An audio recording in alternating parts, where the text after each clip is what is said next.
Oi, pessoal, tudo bem? Então, hoje nós vamos falar sobre os ciclos biogeoquímicos.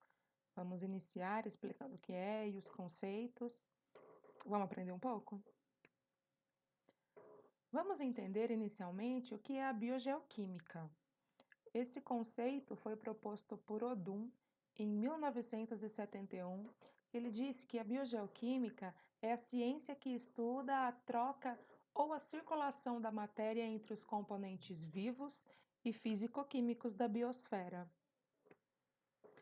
E o que são os ciclos biogeoquímicos? Esse é o título da nossa aula. Então, ciclos biogeoquímicos é a permuta de elementos químicos. Quais são os elementos químicos? Aqueles lá da tabela periódica: carbono, nitrogênio, enxofre, são esses elementos químicos que ocorrem entre os seres vivos e o ambiente. Então, todos esses elementos químicos naturais apresentam um movimento dinâmico nos ecossistemas, tanto em ecossistemas terrestres como em ecossistemas aquáticos, marinhos ou dulcícolas. E então esses elementos eles transitam constantemente do meio físico para os organismos. Então, ora eles assumem um caráter inorgânico e outra hora orgânico. Então, se eles estão no meio ambiente, estão na forma inorgânica.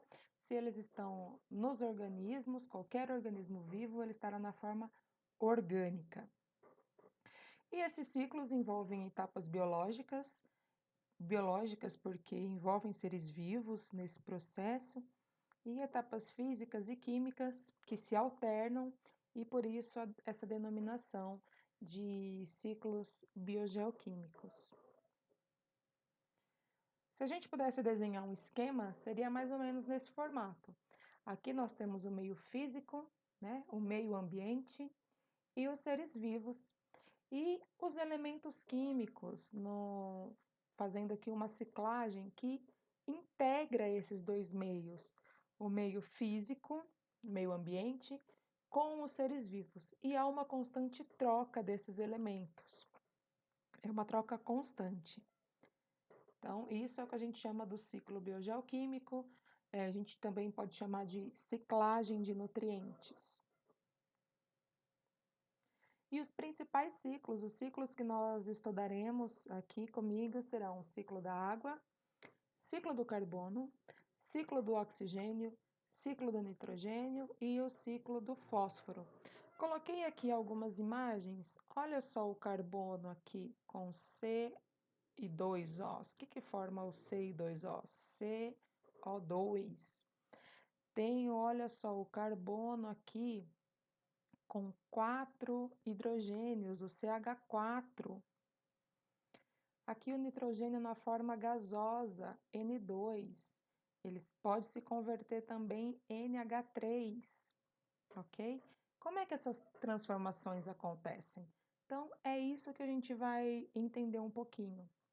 Vamos para a próxima etapa, falando agora especificamente, iniciando então os ciclos, com o ciclo da água.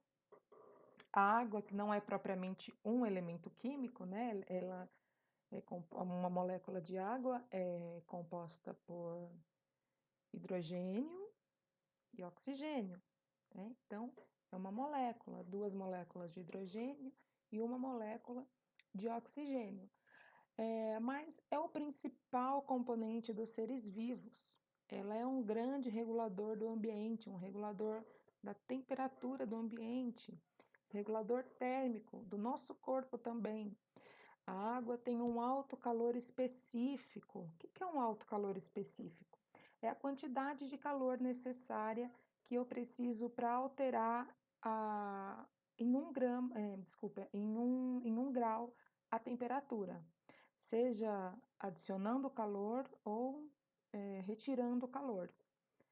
E a água também é um solvente universal, então ela está presente em muitas funções do nosso organismo e de todos os seres vivos, dos vegetais, certo? Então, é um elemento importante e de vital importância no nosso planeta. Só relembrando um pouquinho que isso é muito dito já, mas é bom sempre falar, né? Nós temos aqui que aproximadamente 97% da água do planeta não é potável porque é água salgada, é água do mar. Então, não está acessível, né? Não está disponível para o nosso consumo direto.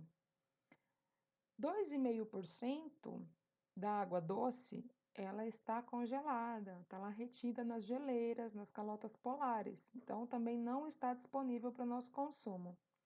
E aí, sobra aproximadamente 0,5% de água doce disponível, e dessa quantidade, a maior parte está nos aquíferos, seguindo aqui a quantidade de água nas chuvas, depois lagos, reservatórios e rios. Então, a água disponível, a água doce disponível, ela é uma concentração, uma quantidade bem pequena, tá? E considerando que nem toda essa água é potável, precisamos de tratamento, inclusive para beber a água doce. Falando agora do ciclo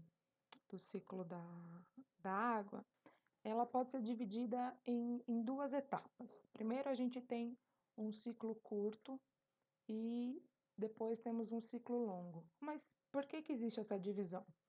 No ciclo curto, a gente considera o quê? A água evaporou lá do rio, do lago, enfim, formou as nuvens, choveu, a água escoou ou infiltrou pelo solo e esse ciclo continua. No ciclo longo, qual que é a diferença? Nós temos aqui a participação dos seres vivos, dos organismos. Então, a água é utilizada, nós bebemos água através da nossa alimentação. A água faz parte de alguns processos fisiológicos e depois ela é excretada.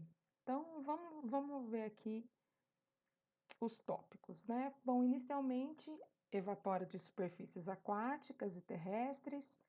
Temos que a água evapora também do solo, não é só de superfícies aquáticas, mas a água evapora do solo também.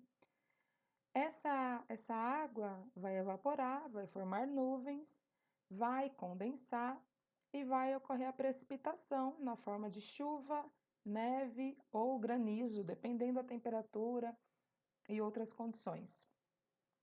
Ao chover, a água atravessa as camadas do solo, atinge o lençol freático e vai escorrendo até chegar num rio ou num riacho. Porém, parte dessa água fica retida no solo ou ainda é absorvida pelas plantas. Porém, os vegetais também perdem água, pode ser por transpiração, sudação ou ainda por transferência alimentar, né? Lembram lá da cadeia alimentar? Então, os vegetais eles são produtores. Quem vai ser alimentado dos produtores? Os consumidores primários, os herbívoros. Então, eles adquirem água também a partir dos vegetais.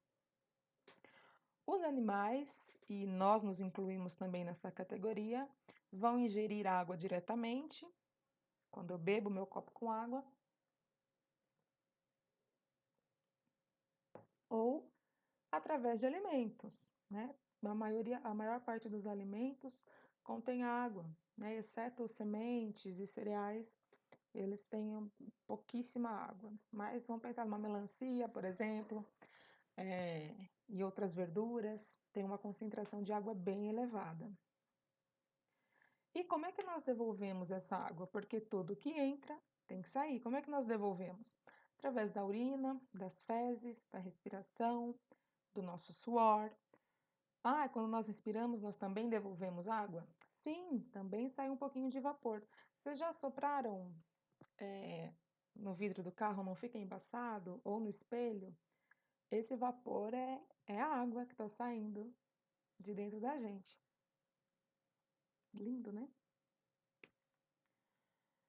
Mas em toda essa beleza existem as intervenções antrópicas. O homem interfere constantemente no ciclo hidrológico. De que maneiras? Sobretudo através do desmatamento. as florestas têm uma grande importância no ciclo hidrológico. E a gente vai ver um pouquinho mais à frente. Vou falar sobre os rios voadores. Outro ponto é a pavimentação. Evidente, né? Quanto mais ruas pavimentadas, quintal pavimentado, isso vai interferir diretamente nas taxas de impermeabilização, né? Ou melhor, na taxa de permeabilidade, quanta água que vai se infiltrar no solo. Quanto mais pavimento eu tenho, mais impermeável eu tenho, né? Maior é a impermeabilidade do solo. Me confundi aqui. Utilização de insumos agrícolas.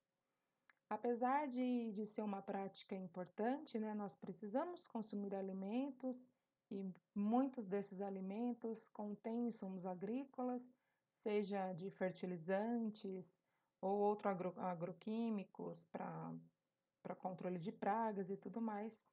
Se forem utilizados de maneira inadequada, de maneira errada, eles podem escorrer, eles podem percolar o solo, podem ser lixiviados, podem ser carregados pela água e parar num rio. Além disso, existe o despejo de esgoto e efluentes industriais. Efluente também é esgoto, tá? Então, esgoto de casa, esgoto de indústria, isso pode parar algumas vezes em lugares que não são adequados, principalmente sem o tratamento adequado. Eu vi recentemente, acho que faz uns 15 dias mais ou menos, era uma reportagem e mostrava o estado, algumas regiões do estado do Pará, bem triste mesmo, as pessoas vivendo em palafitas, não tinha nenhum sistema sanitário, nem para água tratada, nem para coleta de esgoto, muito menos para tratamento. E um dado que me preocupou bastante é que 47% da população brasileira vive sem condições sanitárias adequadas, sem água encanada ou sem coleta de esgoto. Estou falando de coleta, e isso não quer dizer que quando é coletado é tratado. Isso já é um outro problema, que nem vamos falar sobre isso, mas enfim. O que tudo isso causa? Isso vai causar, né, tanto os insumos agrícolas quanto o esgoto e os efluentes industriais vão causar eutrofização daquelas águas e isso vai diminuir o teor de oxigênio dissolvido nos rios. O que é eutrofização?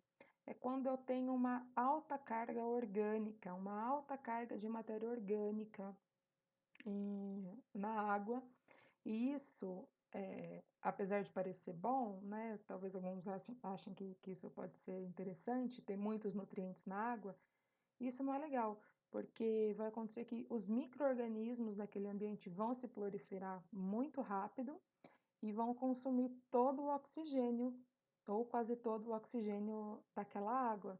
Por isso que a gente vê, às vezes em reportagens, vários peixes mortos, porque falta o oxigênio. Também, aqui, poluição atmosférica, resíduos sólidos. Resíduos sólidos é o lixo nosso de cada dia, né? Esse que a gente põe na portinha aqui, que o lixeiro passa coletando. Às vezes a gente não pensa para onde ele vai, qual que é a destinação adequada, se tem a destinação adequada, então isso também pode poluir águas. E represamento das águas, né? Isso pode interferir também, ok? Falar um pouquinho agora da importância das florestas no ciclo hidrológico. Quem já teve aula comigo já ouviu falar desses rios aéreos, dos rios voadores, e eles são formados a partir da floresta amazônica, da umidade que sai de lá, e essa umidade é carregada aqui para a região sudeste e sul do país. Como é que isso acontece? Então, aqui a gente tem evaporação do oceano e os ventos trazem essas nuvens aqui para a região da floresta amazônica. E aqui há uma troca de umidade. Chove, mas a floresta também manda água para a atmosfera. através da transpiração e da evapotranspiração vegetal, que manda litros e litros de água para a atmosfera. Essas nuvens se formam aqui nessa região e são carregadas aqui na região dos Andes, vai chover aqui também, e isso vai, vai devolver a água aqui para o Rio Amazonas, né? Vai regar toda essa região, mas esse fluxo também segue para cá, aqui para o Brasil e para todo o restante da América Latina, né? Na América do Sul. E então entendam que a preservação da floresta não está relacionada apenas à preservação de espécies animais, de espécies vegetais. É claro que isso tem um grande valor econômico, inclusive, na preservação desse ambiente, mas, sobretudo, na importância da vegetação para a formação das nuvens, que está diretamente relacionado com a umidade que nós temos aqui.